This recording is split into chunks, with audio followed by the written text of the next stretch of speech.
Hello students.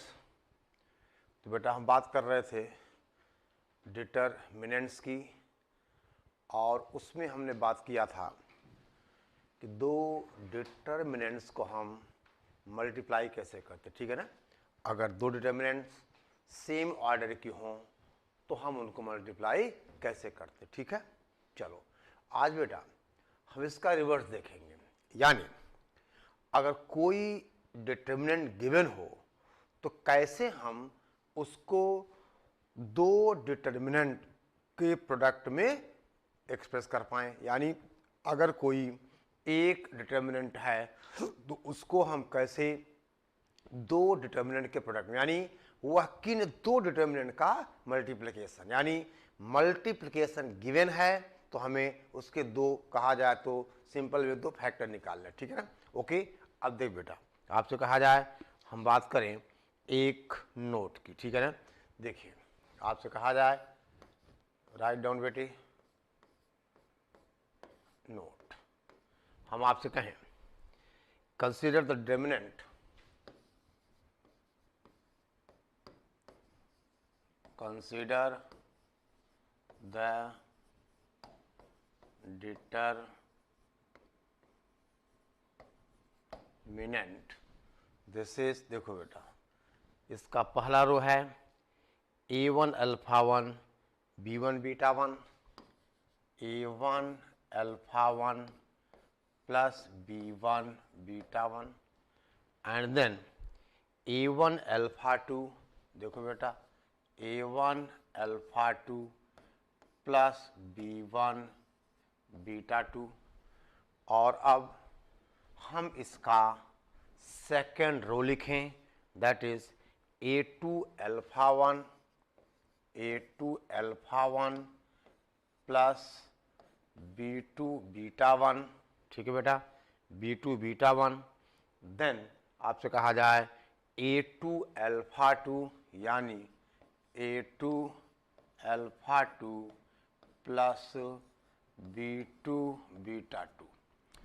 ये determinant given है, हमें इसको लिखना क्या है कि यह किन दो डिटरमिनेंट्स का मल्टीप्लिकेशन है, ठीक है ना।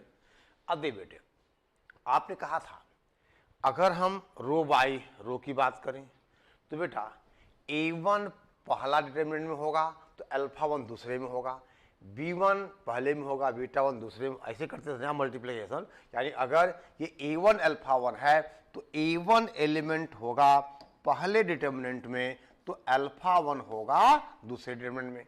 यानी इसको आप बेटे थोड़ा सा दिमाग लगाओगे तो a1 ये b1 देखो इनटू आपसे कहा जाए ये अल्फा 1 और ये बीटा 1, यहाँ बेटा a2 b2 और ये अल्फा 2 और बीटा 2। देख लो आप इन दोनों को आप मल्टीप्लाई कर दो, रो बाय रो मल्टीप्लाई कर दो तो आप क्या कहोगे कि this is a1 multiplied by alpha 1 plus b1 multiplied by beta 1।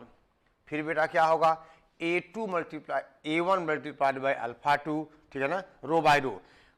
पहली डिटरमिनेंट का फर्स्ट रो सेकेंड डिटरमिनेंट के सारी रोज से मल्टीप्लाई होगा, फिर बेटे क्या होगा फिर क्या आएगा पहला डिटरमिनेंट का सेकेंड रो सेकेंड के फर्स्ट और सेकेंड रो से बारी बारी मल्टीप्लाई होगा, यानी a2 alpha 1 plus b2 beta 1। यानी ये जो डिटरमिनेंट बेटे गिवन था ये डिटरमिनेंट हमारा इन दो डिटरमिनेंट का मल्टीप्लिकेशन है।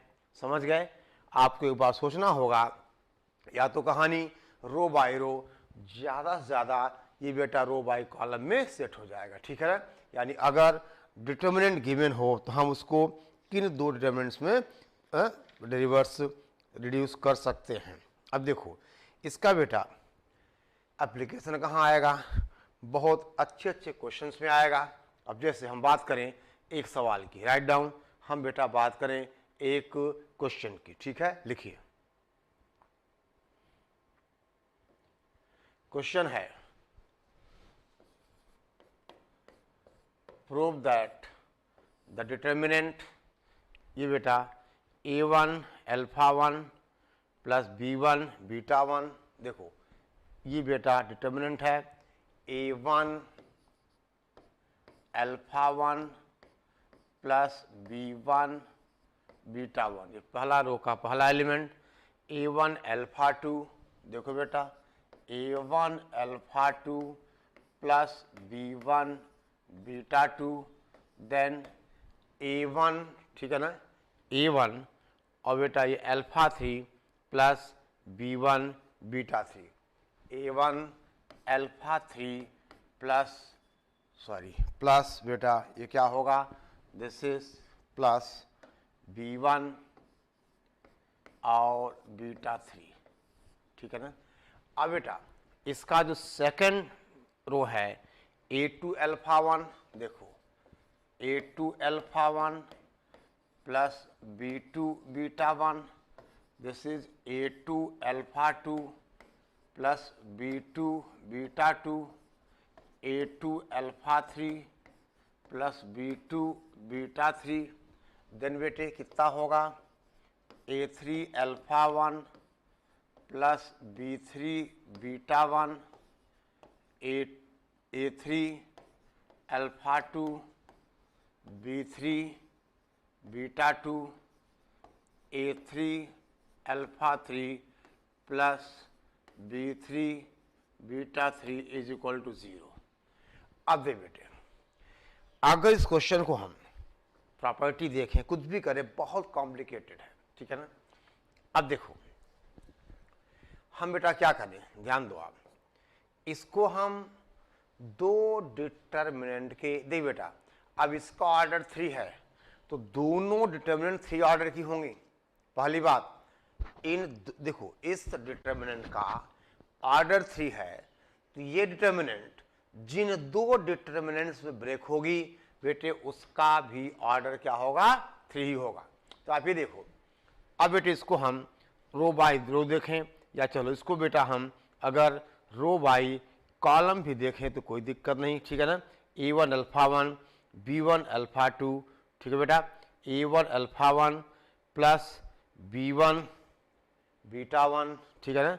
चलो रो बाय रो देखो बेटे, तो क्या बताओ, A1 होगा पहला डिटर्मिनेंट, B1 होगा दूसरे में। आए बस बेटा देखो A1 होगा पहले में, अल्फा 1 होगा दूसरे में, B1 होगा पहले में, बीटा 1 होगा बेटा दूसरे में, ठीक है ना। यानी क्या लिखोगे आप, दैट इज A1 B1 0, ठीक है ना, A2 B2 0, A3 B3 0 multiplied by alpha 1 beta 1 0, alpha 2 beta 2 0, alpha 3 beta 3 0। चलो बेटा अब इसको आप रो बाय रो मल्टीप्लाई कर दो, आपको ये मिल जाएगा। और आपने कहा इसका एक कॉलम 0 है, इसका एक कॉलम 0 है, तो वैल्यू हो जाएगी 0 इंटू 0 दैट इज 0। अगर किसी डिटर्मिनेंट का कोई भी एक रो या कॉलम, ठीक है बेटा, एनी रो और कॉलम, ठीक है ना, दो डिटर्मिनेंट्स का किसी भी रो और कॉलम में कोई भी एक रो या कॉलम के सारे एलिमेंट 0 हों तो उस डिटर्मिनेंट की वैल्यू क्या होगी, 0 हो जाएगी, ठीक है ना। अगर किसी डिटर्मिनेंट में किसी भी रो या कॉलम, एनी रो और any column have all the element 0, then value of the determinant will be 0। तो बेटा इसकी वैल्यू 0, इसकी वैल्यू 0, आंसर क्या आ गया, दैट इज 0, ठीक है। समझ गए बात को, बोले बेटा। चलो आगे बढ़े हम, राइट डाउन। तो ये बेटे इसका एप्लीकेशन है, यानी इसकी वैल्यू आ गई 0, और यही हमें बेटा सोचना होगा, ठीक है। अब देखिए हम बात करें नेक्स्ट क्वेश्चन की, ठीक है बेटा। देखिए आप क्वेश्चन है,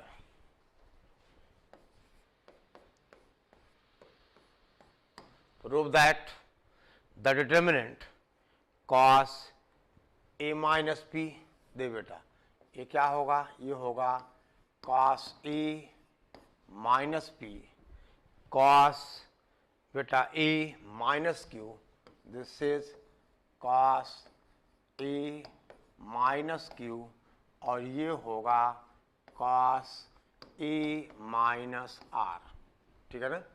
cos A minus P cos A minus Q cos A minus R, ठीक है बेटा। अगला cos B minus P, this is cos B minus P cos B minus Q, और बेटा कॉस सी माइनस क्यू।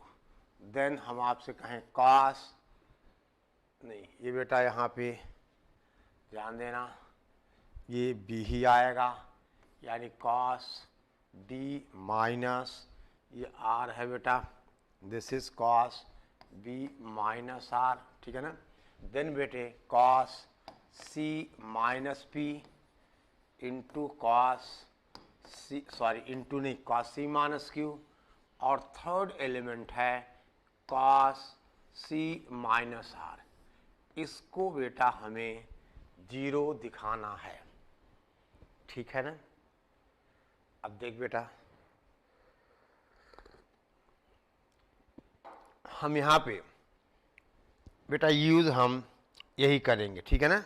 कैसे, देखो पहली बात तो थोड़ा ध्यान देना, हम इसको लिख सकते हैं बेटे कॉस ए माइनस पी, यानी आप क्या कहोगे cos A cos P plus बेटा साइन ए साइन पी। अगला बेटे क्या होगा cos A cos Q plus sine A sine Q, और बेटे नेक्स्ट होगा cos A cos R plus sine A और साइन आर। ऐसे बेटे आप यहाँ यहाँ यहाँ और इस तरह से आप इसको क्या कर दो एक्सपेंड कर दो। यानी आपने कहा कॉस ए माइनस बी का formula cos A cos B plus sine A sine B, हमने बेटा इसको क्या किया एक्सपेंड कर दिया। आई बात समझ में।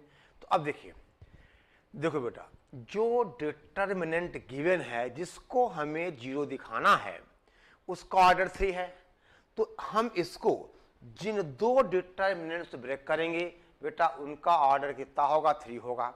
तो अब देखिए, अब बेटा कॉस ए एलिमेंट होगा फर्स्ट डिटर्मिनेंट में, समझो बात को।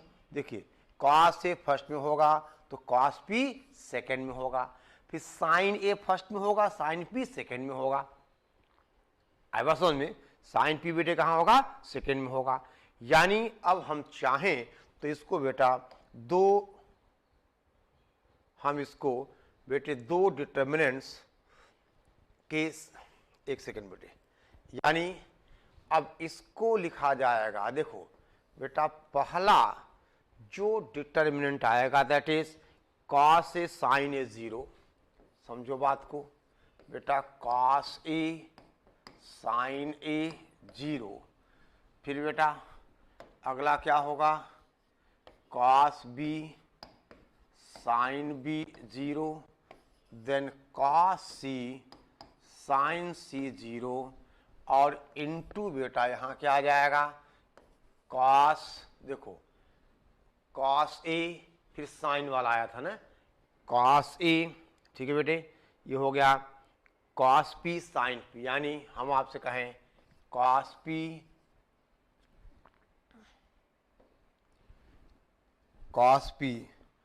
और ये हो जाएगा साइन पी 0, ठीक बेटा।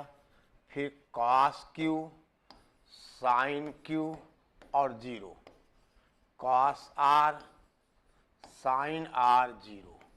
देखो बेटा आप मल्टीप्लाई करोगे तो cos A cos P plus sine A sign, पहला एलिमेंट मिल गया, ओके। यानी अब अगर हम इन दोनों डिटर्मिनेंट्स को मल्टीप्लाई करें तो बेटे हमने यहाँ जो लिखा था कॉस ए माइनस पी को एक्सपेंड करके वो हमें मिल जाएगा। यानी this is equal to 0 into 0 बेटा आंसर इज 0। ठीक है ना, 0 इंटू 0 हमने कहा आंसर इज 0। ठीक है बेटे, मेरे ख्याल से आप बेटे इसको समझ गए होंगे कि हमें किस तरह से इसको बेटा अप्लाई करना है। ठीक है, ओके। नाउ राइट डाउन बेटा नेक्स्ट वन।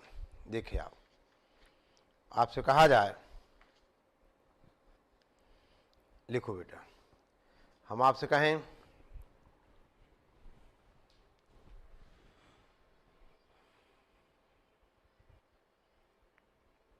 ठीक है, लिखो यूज ऑफ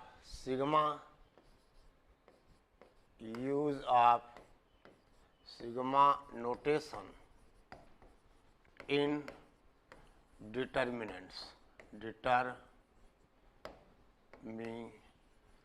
यानी बेटा हम डिटर्मिनेंट में सिग्मा कैसे यूज करें। ठीक है ना, ओके।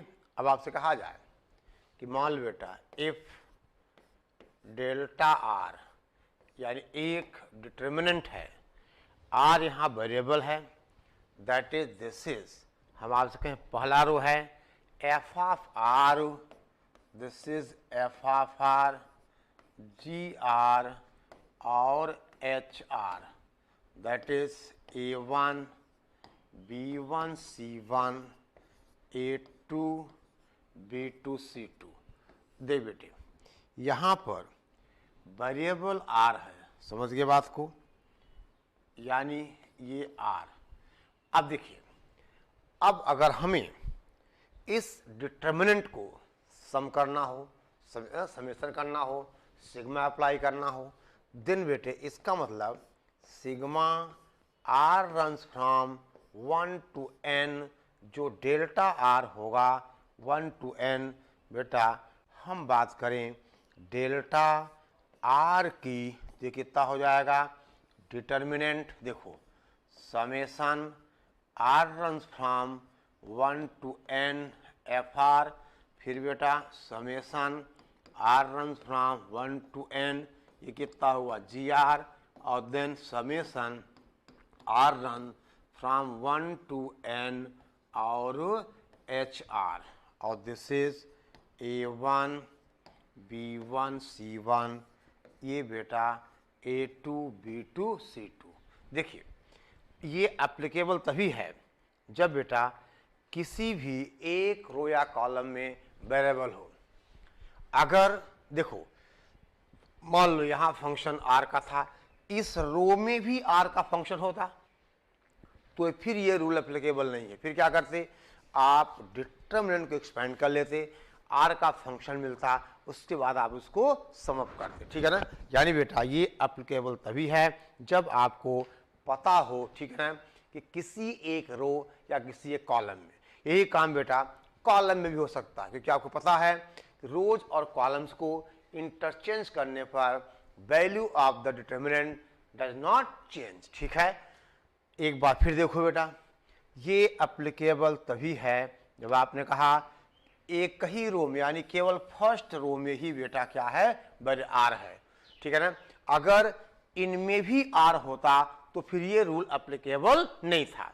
यानी किसी भी एक रो या किसी भी एक कॉलम में अगर आर का फंक्शन, आर वेरिएबल है, तो आप उस डिटर्मिनेंट को सम कर सकते, यानी R runs from 1 to n delta R, ऐसे बेटे हो जाएगा। और अब आपने बेटा सीक्वेंस और सीरीज में बेटे कुछ आपने रिजल्ट्स पढ़े थे। ठीक है ना, अब जैसे देखो आप राइट डाउन नोट, पहले बेटे इतना आप लिख लीजिए, तो आगे हम कहानी आगे बढ़ाएं। ठीक है ना, तो बेटे हम कहानी आगे बढ़ाएं।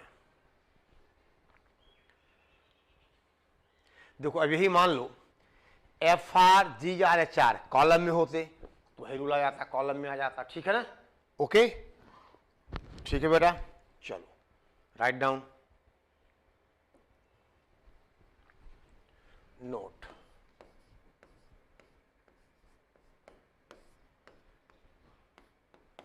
पहली बात बेटा हम आपसे कहें sigma R runs from 1 to n, R runs from 1 to n r, ठीक है ना। इसको बेटे आप सिंपल में सिग्मा r कहते हो, और इसका मतलब 1 + 2 + 3 and so on up to n, और ये हो जाएगा n +1/2, ठीक है ना। ये हो जाएगा n +1/2। फिर बेटे summation r runs from 1 to n r², इसको आपने कहा था, याद है, sigma r², that is 1² + 2² and so on up to n², that is n +1, ठीक है ना, 2n + 1 / 6। फिर बेटे आपने तीसरा पढ़ा था, summation r runs from 1 to n r³, that is sigma r³, that is 1³ + 2³ plus बेटा 3³ एंड सो ऑन n³। ये क्या था, n +1/2 का बोलो बेटा होल स्क्वायर। फटाफट नोट करते चले आप।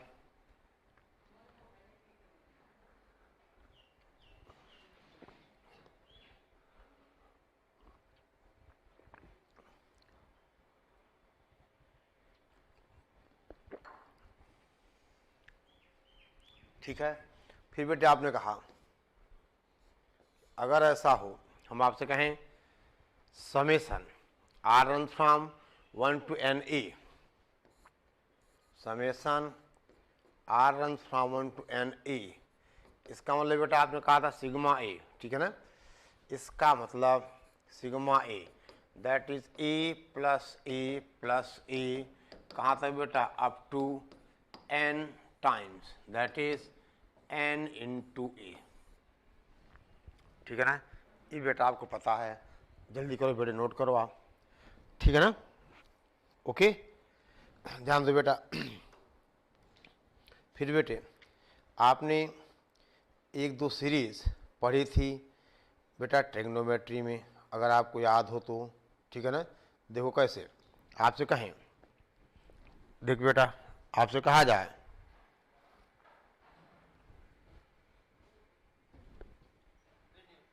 हम आपसे कहें राइट डाउन, इतना नोट कर लिया आपने। अब देखो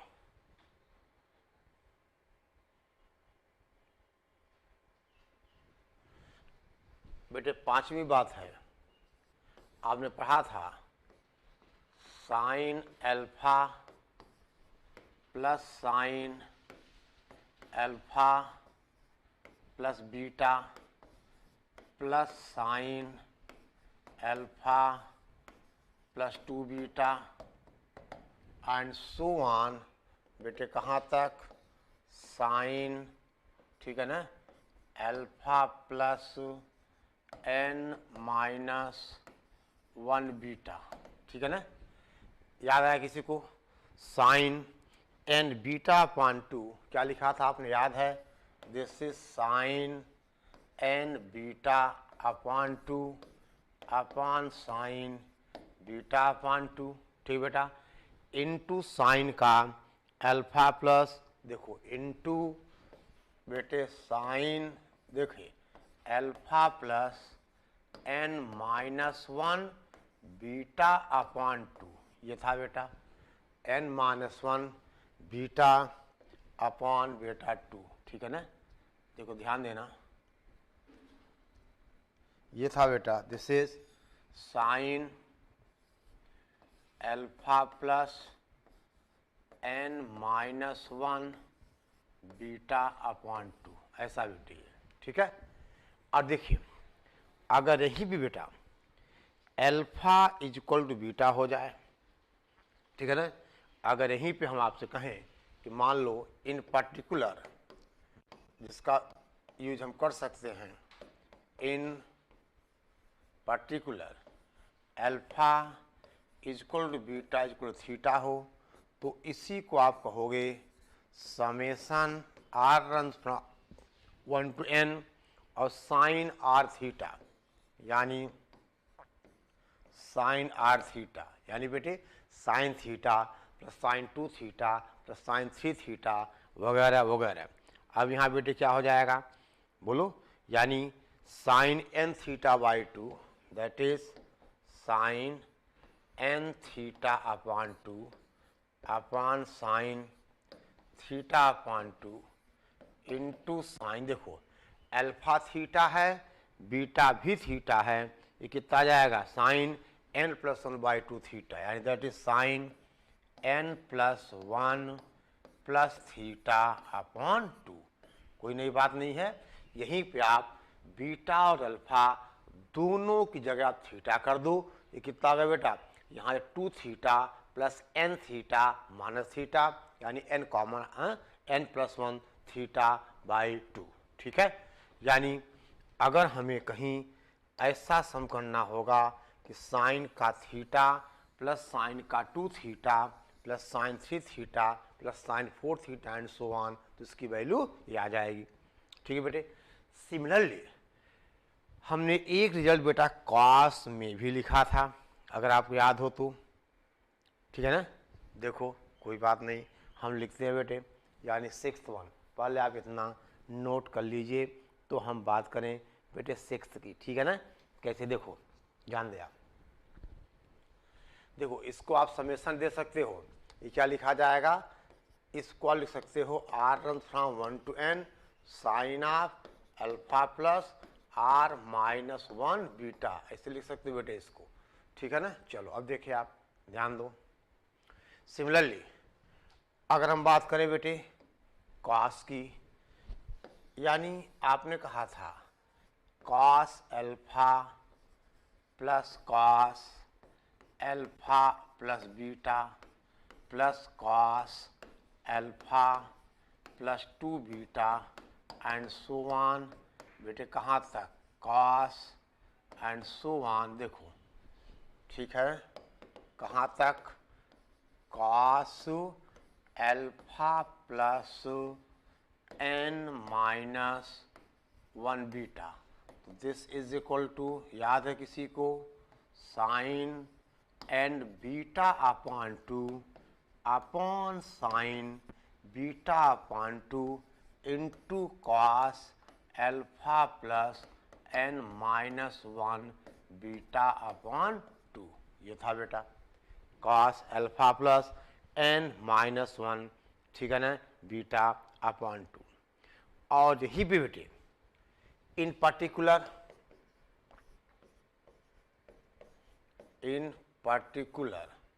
alpha is equal to beta is equal to theta हो, तो बेटे इसका मतलब summation R runs from 1 to n cos R theta is equal to कितना बेटे, sine N theta upon 2 upon sine theta upon 2 और कितना cos N plus 1 theta upon 2, cos N plus 1 theta upon 2। ठीक है बेटा, ये चीज़ें हैं जो आपने देखी थी। ठीक है ना, बोलो। अच्छा अब देख बेटा, आपने कुछ ऐसा कहा था अगर याद हो तो, चलो पहले इतना नोट करिए आप, यानी इसका एलएचएस क्या बेटा, एलएचएस है cos theta plus cos 2 theta plus cos 3 theta और कहाँ तक कॉस एन थीटा तक है ये। ठीक है ना, तो इसकी वैल्यू ये आपके सामने लिखी हुई है। ठीक है, अब देखो बेटे ध्यान दो, सीक्वेंस सीरीज में हमने बेटा ऐसा भी कुछ कहा था, देखिए आपसे कहा जाए अगर summation R runs from 1 to n, देखो R runs from 1 to n 1 upon R into R plus 1, याद आया कुछ, इसको बेटे हम 2 के डिफरेंस में लिखेंगे, that is summation R runs from 1 to n, और ये होगा 1 upon R minus 1 upon R plus 1 minus 1 upon R plus 1।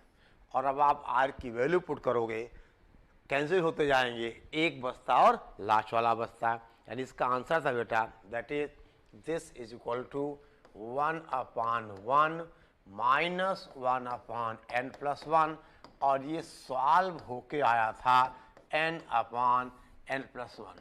Just बेटे आपको मैं याद दिला रहा हूँ, ये ऑलरेडी हम सीक्वेंस इसके चैप्टर में पढ़ चुके हैं, कैसे किया था वो सब आपको याद है। ठीक है बेटे, ये सब आपको याद है, ठीक है ना। फिर बेटे आपने कहा था summation r run from 1 to n NCR that is 2 to the power n -1, ये होता है बेटा 2 की पावर n -1। ध्यान दो आप, अगर ये 0 से n होता तो क्या था 2 की पावर n, ठीक है ना। आपने पढ़ा है कि NC0 प्लस NC1 से कहाँ तक NCn 2 की पावर n। तो बेटे इनके छोटे मोटे एप्लीकेशंस आते जाएंगे, ठीक है ना। ओके बेटा, ओके, ठीक है ना। अब देखिए ध्यान देना, चलिए हम एक बेटे क्वेश्चन की बात करें, ठीक है ना। देखिए एक छोटा सा सवाल है, राइट डाउन, पहले इतना आप कंफर्म कर लीजिए तो हम एक क्वेश्चन की बात करें, ठीक है ना। सवाल क्या है आप देखिए, ठीक है बेटा, क्वेश्चन क्या है आप देखिए।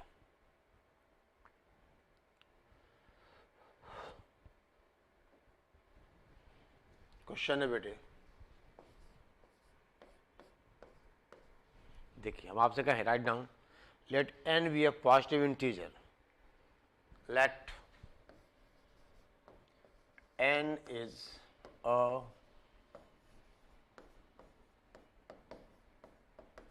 पॉजिटिव इंटीजर, ठीक है ना। n हमारा पॉजिटिव इंटीजर हो, एंड डेल्टा r, ठीक है ना, and delta r is equal to determinant 2r -1, देखो बेटा 2r -1 देन NCR 1, ठीक है ना, दिस इज NCR और ये 1, ठीक है। अगला बेटे क्या है n² -1, n² -1, सेकेंड एलिमेंट है 2 की पावर n, n+1 2 की पावर n, और ये n+1, ठीक है ना। और थर्ड रो है that is cos² n², cos² n², then बेटे cos² n, this is cos² n और cos² n+1 डेल्टा r है।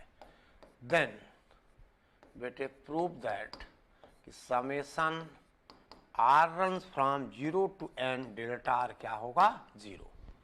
प्रूव दैट समेशन, यानी ये हमें बेटा प्रूफ करना है, क्या प्रूफ करना है कि समेशन r रन्स फ्रॉम 0, ध्यान देना 0 to n डेल्टा r।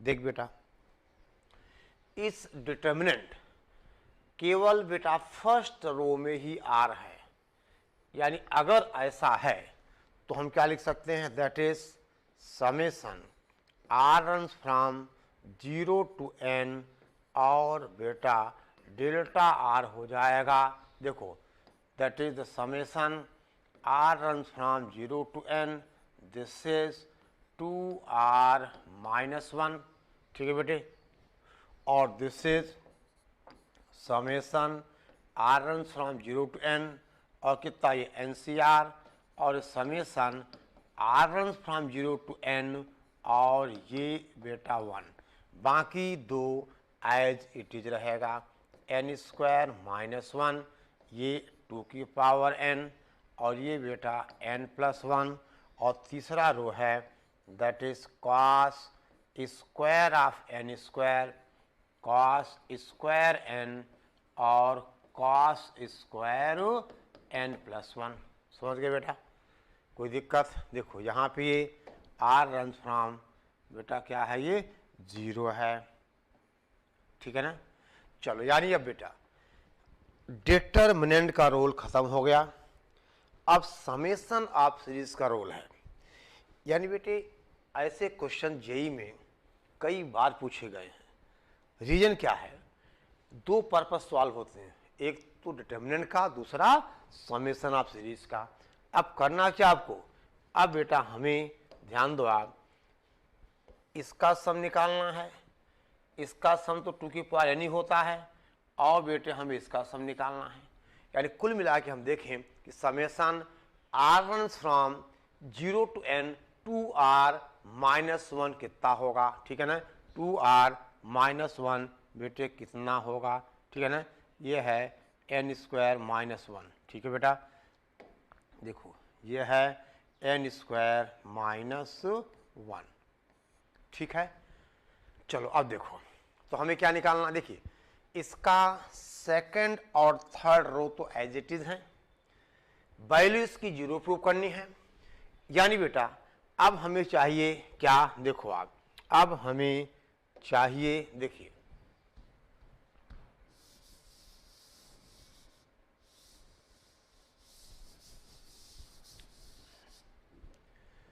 बेटा पहली बात हम आपसे कहें कि summation r runs from 0 to n 2r-1, ठीक है ना, 2r-1, ठीक है।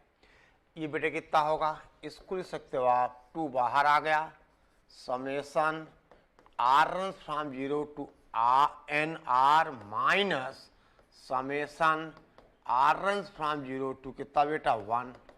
अब देखो, अब इसकी वैल्यू दे बेटा 2 into ये कितना होगा बेटे, देखिए अगर ये 1 से r तक होता तो n+1/2, लेकिन ये समेशन 0 से है, यानी नंबर ऑफ टर्म्स n+1 है, तो n रिप्लेस हो जाएगा n+1 से इंटू n+2, ठीक है बेटा, और डिवाइडेड बाय कितना 2 माइनस का ये कितना होगा n+1, क्योंकि बेटी अगर समेशन ऐसा होता r runs from 0 to n अगर 1 होता तो वैल्यू n आती, अब 0 से है तो क्या हो जाएगा n+1, और ये 2 और 2 कैंसिल हो गया, और बेटे जब आप यहाँ से n+1 कॉमन निकाल लो, कितना आ जाएगा, ये आ जाएगा n+2, ठीक है, n+1/2, ठीक है बेटा, n+1/2, ठीक है। लेकिन बेटा r तो 0 ही है ना, समझो बात को, एक सेकेंड, देखो यहां बेटा नंबर ऑफ टर्म्स भले n+1 हो, तो इसका मतलब 0 + 1 + 2, नहीं समझे, देखो देख बेटे समझो बात को, इसका मतलब क्या होगा, मैं लिख देता हूं 2 into 0 + 1 + 2 and so on, that is कितना बेटा n, और माइनस का, अब ये n+1 बेटे कितना होगा, ये n+1 टाइम्स हो जाएगा, यानी ये माइनस का n+1, क्योंकि यहाँ तो 0 से लेके 1 तक, यहाँ बेटे r की वैल्यू 0 है, तो 2 into that is n+1/2 minus n+1, और ये बेटे हुआ n² माइनस का 1, समझ गए। यानी बेटा ये जो है इसकी जगह हम क्या लिखेंगे, n² - 1, और again summation r runs from 0 to n, और NCR तो आपने कहा ये बेटा 2 की पावर n होता है, और तीसरी बात summation r runs from 0 to n, और 1 कितना हो जाएगा n+1। यानी बेटे अब करना क्या है, पहले इतना नोट कर लो आप, पहले बेटे इतना नोट करो, अब आप देख रहे हो कि इसका फर्स्ट और सेकंड दोनों रोज क्या आ गई आइडेंटिकल, 2 रोज आर आइडेंटिकल, तो वैल्यू विल बी 0, ठीक है ना। देख बेटा ध्यान दो, आपको देखिए पहले इतना आप नोट कर लीजिए, यानी देखो बेटा हमने आपसे कहा इसकी वैल्यू क्या है n² - 1, ये तो आपका 2 के पावर सबको पता होगा, ये कितना हुआ, n+1 हुआ, ठीक है ना। दिस विल इम्प्लाइज, देखिए आप ध्यान दो बेटे, इधर देखिए, आपसे कहा जाए नाउ, लिख लिया आपने,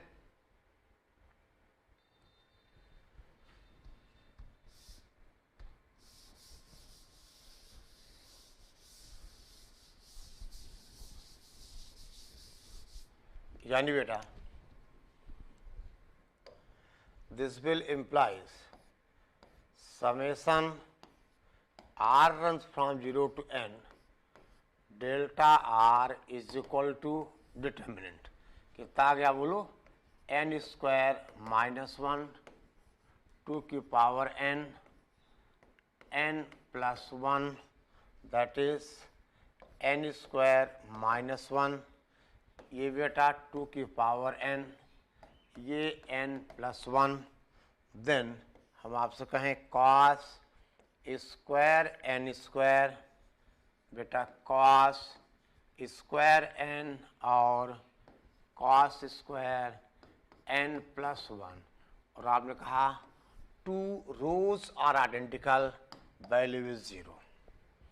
ये बेटे हुआ हमारा क्वेश्चन, ठीक है ना। यानी अब आपने कहा इसका आंसर क्या आ गया, दैट इज 0।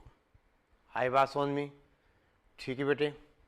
चलो अब बेटा आप एक लिखो, एक बेटे आप होमवर्क लिखो तो, ठीक है ना। क्वेश्चन क्या है देखिए, राइट डाउन, और बेटे करने हैं इसको, ठीक है ना। अब देखो पहले इतना आप नोट करिए, तो बेटा हम आगे बात बढ़ाएं, ठीक है। देखिए कैसे, होमवर्क,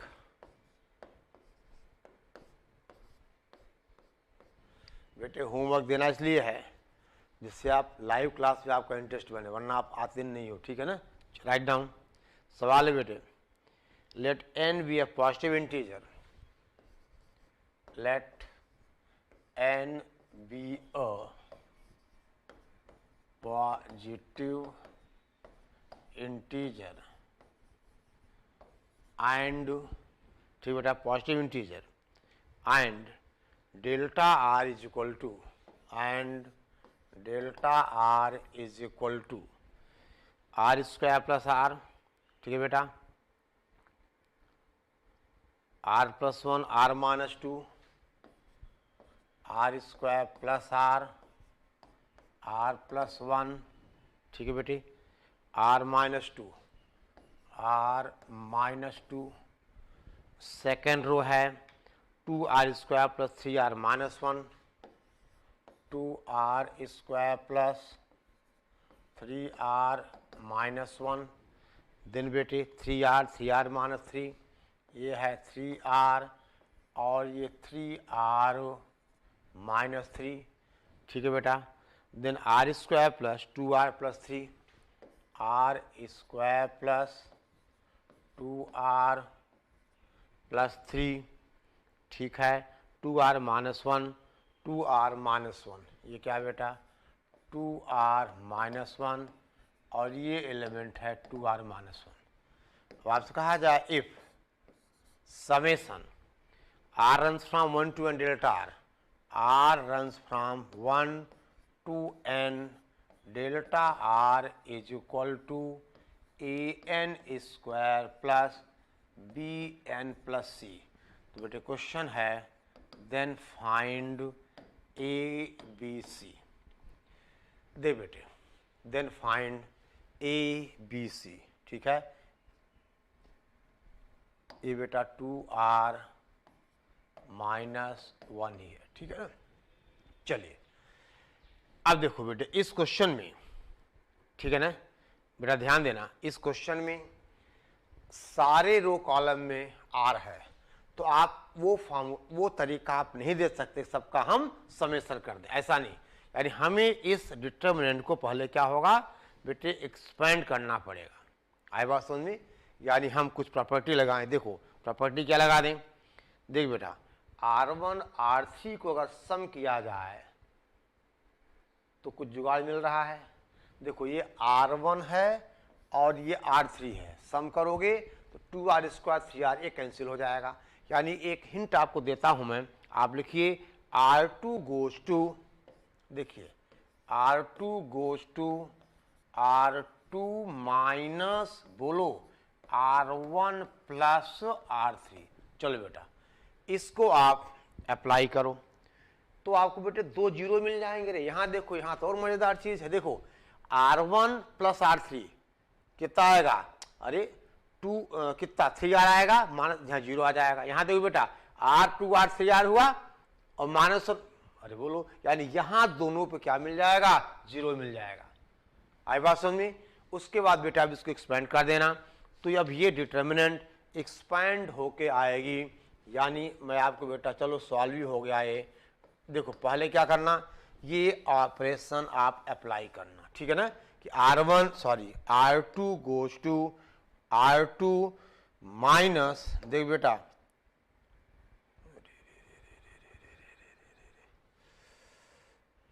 ठीक है ना, आप क्या अप्लाई करोगे, R2 goes to R2 minus बेटा R1 प्लस R3, तो आपको जो डेल्टा R है वो मिलेगा बेटा 24R माइनस 12, ठीक है ना, माइनस 12। और फिर आप कहोगे कि समेसन क्या था, R runs from 1 to n delta R, ठीक है ना। अब बेटे यहाँ पे आप जब अप्लाई करोगे तो कितना आएगा, ये आएगा 24 और summation R runs from 1 to R minus 12 summation R runs from 1 to n कितना 1, समझ गए कितना आएगा बेटा 24 इंटू लिखो n प्लस 1 अपॉन 2 माइनस का बेटा कितना 12 इंटू n, ठीक है ना, ओके। और ये बेटा सॉल्व होके आ जाएगा, दैट इज हम आपसे कहें कि बेटा ये सॉल्व होके आ जाएगा, दैट इज 12n स्क्वायर।